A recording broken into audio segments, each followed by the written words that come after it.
Martin Shkreli's story doesn't begin with arrogance, scandals, or a courtroom packed with reporters waiting to see the fall of the man the world would come to know as Pharma Bro. His story begins in a cramped apartment in Brooklyn, where a quiet, brilliant boy grew up dreaming of success, power, and a life far removed from the struggles of his immigrant parents. Even as a teenager, Martin was obsessed with numbers. While other kids played video games, Martin studied stock charts, memorized pharmaceutical pipelines, and spent hours on online forums discussing biotech stocks with people twice his age. He wasn't just smart. He was unusually sharp, almost unnervingly confident, completely out of sync with the world around him. But that disconnect, combined with ambition, would later become the fuel for both his rise and his destruction. By his early 20s, Martin was already working on Wall Street. He moved with the swagger of someone who believed he was destined to change the world. Colleagues described him as the kid who walked into a room and challenged senior analysts without hesitation. He wasn't intimidated by experience, hierarchy, or the rules of corporate etiquette. He thought he was smarter than everyone around him. And in some ways, but arrogance, when mixed with talent, can lead a person down dangerous paths. Martin wanted more than a job. He wanted control, influence, and an empire built entirely on his terms. That desire led him to start his own hedge funds. While he was still in his mid-20s, MSMB Capital and MSMB Healthcare were small, aggressive, and fueled by Martin's belief that he could outsmart the markets just as easily as he had outsmarted his teachers back in Brooklyn. Investors saw his confidence and mistook it for genius.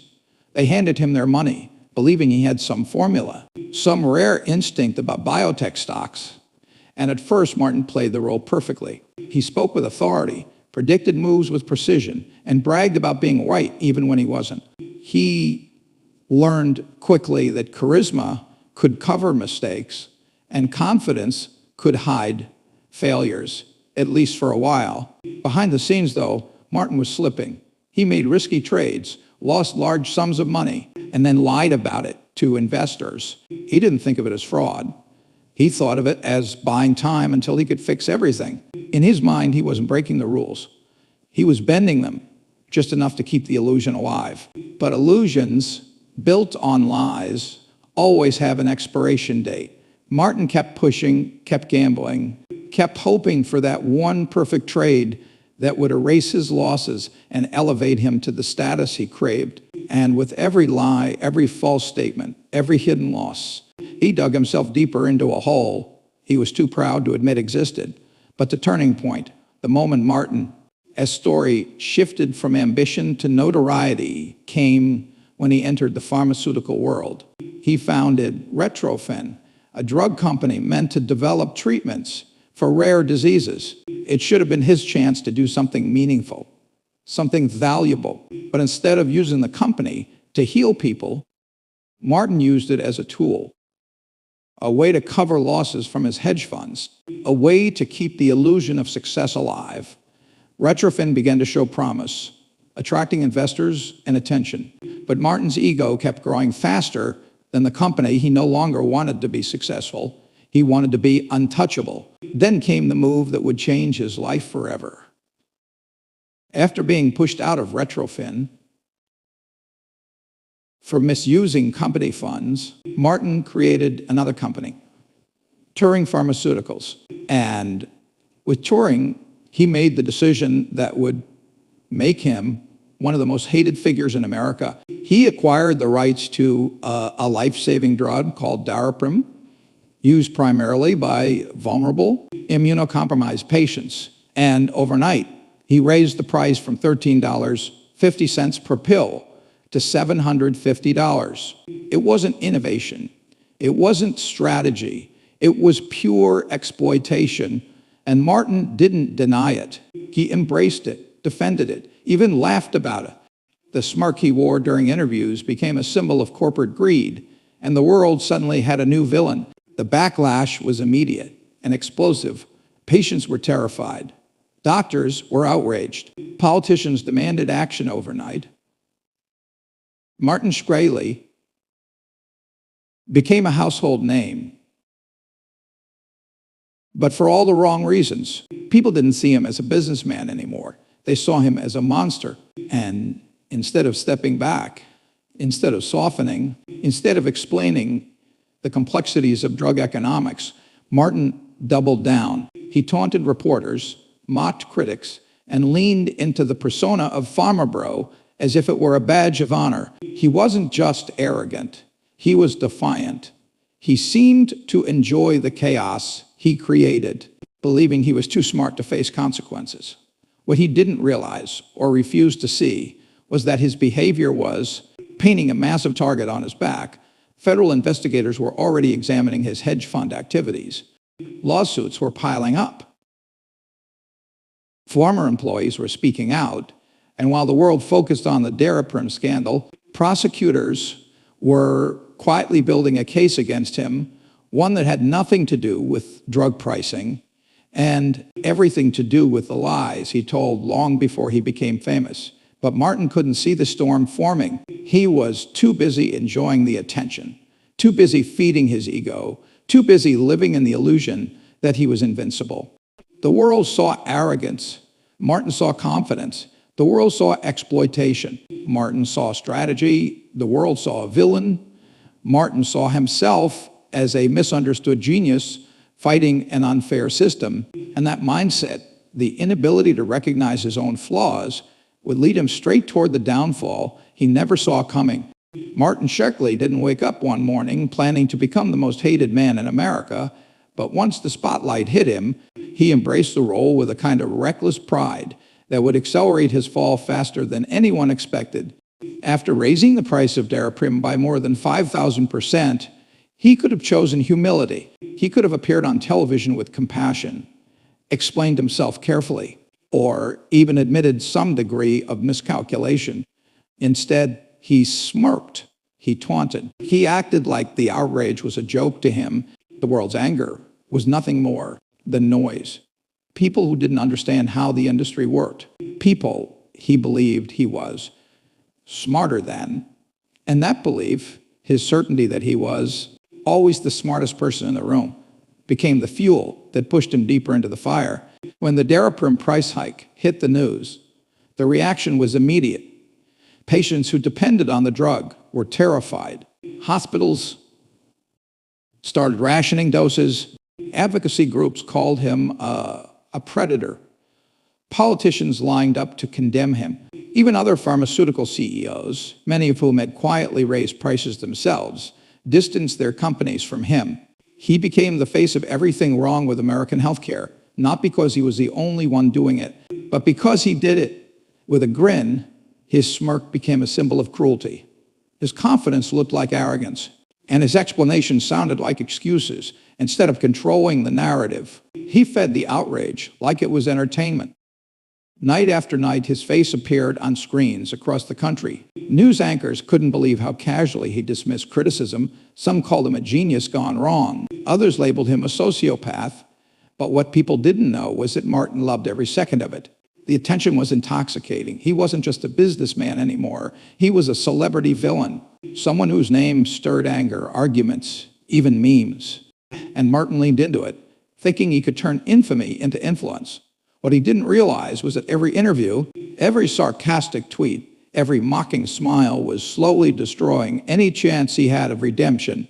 Behind the scenes, the people working with him were beginning to see cracks. Employees described him as brilliant but unpredictable, a man who could inspire loyalty one moment and fear the next. He demanded perfection, but rarely took responsibility for mistakes. He loved challenging people, pushing them to their limits, but he rarely listened when they tried to warn him. Some saw him as a misunderstood genius. Others saw him as a disaster waiting to happen. And as the world's anger grew louder, Martin's inner circle began to shrink. People left quietly. unwilling to tie their careers to someone spiraling out of control. But he didn't see himself as spiraling. He believed he was winning after all. Turing Pharmaceuticals was earning millions from Daraprim. Investors were watching, competitors were jealous, and despite the backlash, he felt powerful. Invincible, even. That feeling grew even stronger when he bought the only copy of a Wu-Tang Clan album for $2 million, turning a private purchase into a public spectacle. Social media exploded. Critics called it immature. Supporters said he was brilliant. And Martin, he laughed. He enjoyed playing the villain. He enjoyed watching the world react to him, but behind the laughter, something dangerous was happening. He was losing touch with reality. While Martin played games online, trolled journalists, and live streamed from his apartment. Like an internet celebrity, federal investigators were quietly digging through his past. They weren't focused on Daraprim. They weren't building a case around drug pricing. They were going back further, looking into MSMB Capital and MSMB Healthcare, the hedge funds he started long before he entered the pharmaceutical world.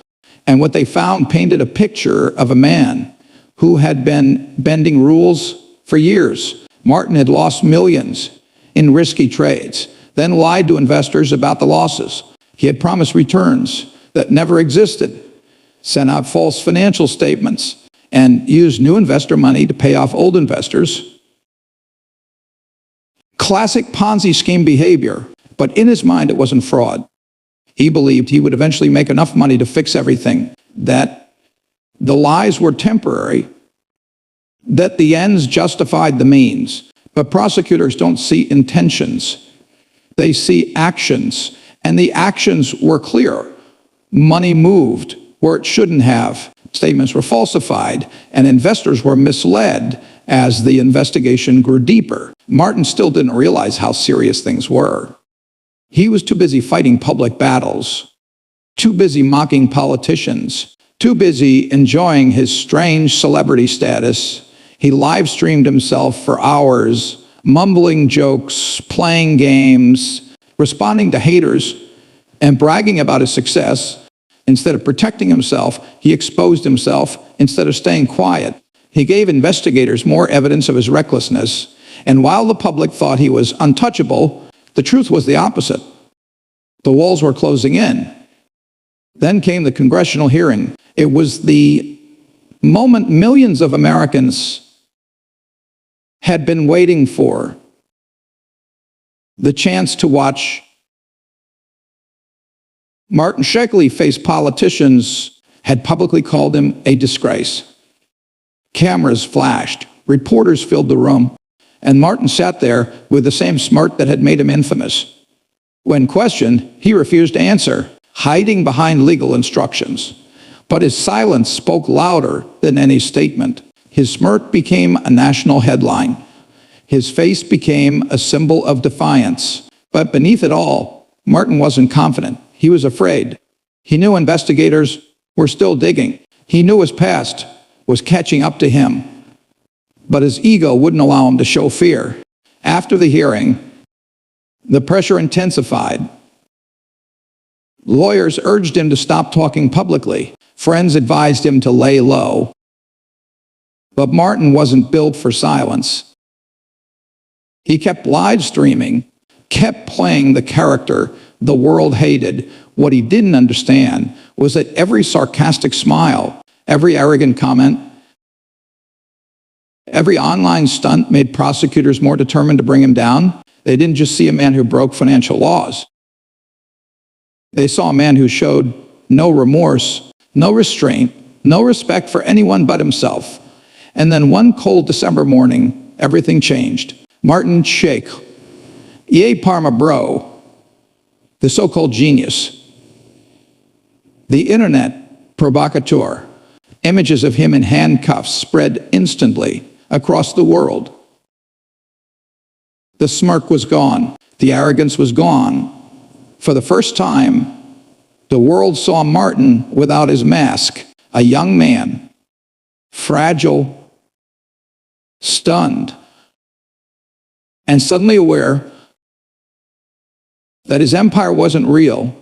And his ego had led him exactly where everyone predicted he would end up.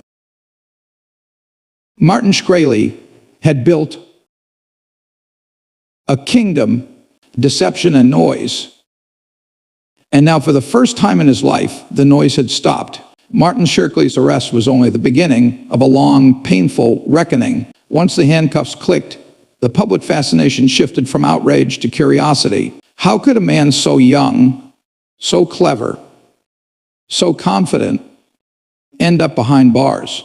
For Martin, the shock of the arrest was not just about losing freedom. It was a sudden confrontation with the fact that the world he had built on ego, bravado, and arrogance was nothing more than smoke and mirrors. Investors, employees, journalists, and ordinary citizens suddenly realized that the story they had watched unfold for years was real, and its consequences were devastating. Martin's life, which had seemed invincible, was collapsing in front of everyone's eyes, and the collapse was brutal, humiliating, and complete in the courtroom. Martin faced the weight of multiple federal charges, primarily for securities fraud and conspiracy to commit fraud. It wasn't about the Daraprim price hike. As the public imagined, the government's case focused on his hedge fund activities, how he misled investors, made unauthorized trades, and manipulated assets to cover losses. Every lie, every misstep from his hedge fund days became part of the record. Every false document, every misleading statement, every attempt to mask failure was laid bare under the unforgiving scrutiny of the law. The arrogance that had fueled his rise now threatened to accelerate. His fall in interviews and in his own mind, Martin had believed himself untouchable, but the courtroom proved otherwise. During the trial, the world watched not only for the verdict, but for the man himself. Martin's behavior in court reflected the same personality that had made him infamous. Defiant, arrogant, and almost theatrical, he smirked at reporters, occasionally waved at cameras, and maintained a posture that suggested he was still in control, even though he was surrounded by the cold reality of the legal system. But behind the public display, cracks were showing. His confidence was being tested against the weight of evidence, witness testimony, and expert analysis. For the first time, Martin couldn't control the narrative entirely. The law and the lives he had affected dictated the story now, and his charm and smugness were no longer sufficient to shield him. The trial brought painful truths to light. Investors spoke of their losses and the betrayal they felt. Employees described Martin's manipulations and emotional volatility. Colleagues recounted promises that were never kept and assurances that had been nothing more than illusions. The public learned the extent of his arrogance, not just in the Daraprim price hike, but in every corner of his professional life. Martin had always believed that the rules applied to others, that consequences were for those who weren't as brilliant as he claimed to be, but now the weight of the law reminded him and everyone watching that no one is above accountability. No one. Not even Pharma, bro. While the trial unfolded, Martin's personal life began to unravel in ways that paralleled his public collapse. Relationships strained under the pressure. Friends distanced themselves. Former allies feared association with someone who had gone from public celebrity to convicted felon. The online presence that once amplified his power now became a liability. Social media, which Martin had mastered to dominate headlines, was filled with ridicule, condemnation, and relentless scrutiny. Every tweet, every live stream, every public statement was dissected, analyzed, and criticized. The persona he had built so meticulously, the confident, untouchable genius, was crumbling into a cautionary tale of ego, unchecked by responsibility. And then came the sentencing. For Martin, the courtroom was no longer a stage, but a place of reckoning. The prosecution laid out a detailed chronology of his manipulations, deceit, and fraud, emphasizing how he had exploited trust, charisma, and knowledge to enrich himself at the expense of others. The defense tried to humanize him, painting him as a brilliant entrepreneur who had made mistakes, but the evidence was overwhelming. Witnesses described how Martin had repeatedly misled investors and used retrofin and other assets to shield his hedge fund losses. By the time the judge imposed a sentence of 7 years in prison, the magnitude of Martin's fall was clear to everyone. The headlines read like a narrative of hubris. Pharma bros sentenced, ego brings down Martin Shkreli from billionaire to inmate. The prison for Martin was a brutal confrontation with reality. Stripped of wealth, status, and freedom, he faced the consequences of decades of arrogance and risk-taking without restraint. The world outside mocked, criticized, and documented his every move. The man who once laughed at outrage now had no audience, no platform, no celebrity to shield him. He could no longer manipulate perception. He could no longer charm reporters or investors. He was confronted with the tangible results of his decisions: isolation, accountability, and the certainty that the empire he had built would never return to him. The arrogance that had fueled his rise had no place in this new reality. Even after his release, the legacy of his actions persisted. The Daraprim scandal became a case study in ethics classes, corporate governance seminars, and discussions about healthcare reform. Martin Shkreli's name became synonymous with greed, ego, and recklessness. The hedge fund losses, fraudulent statements, and investor betrayals were remembered not just as legal violations, but as a moral failure.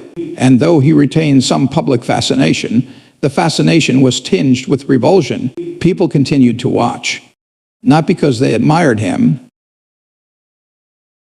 but because his story served as a powerful lesson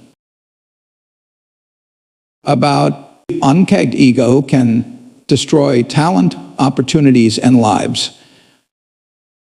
Perhaps the most haunting aspect of Martin's story is not the legal consequences, not the public ridicule, and not even the loss of fortune, but the choices he made that ensured his downfall. Every decision, from exploiting Daraprim to misleading investors, stemmed from the same trait: arrogance. He believed he was smarter than everyone else, untouchable by the rules, and immune to consequences. And for a while, that belief seemed true. He made millions. He dominated headlines. He controlled the narrative. But arrogance, when not tempered by humility and ethics, carries a hidden cost: inevitability. Every empire built on ego alone will eventually collapse. Martin Shkreli's story, part 3, concludes, is a cautionary tale of brilliance corrupted by arrogance, of ambition eclipsed by ego, and of a rise that could not survive the weight of its own excess. The world saw the fall of Pharma Bro not just as a legal event, but as a moral reckoning, a vivid reminder that intelligence without ethics, success without responsibility, and fame without humility are temporary illusions, destined to shatter under the pressures of truth. The fall of Martin Shkreli was more than just a headline.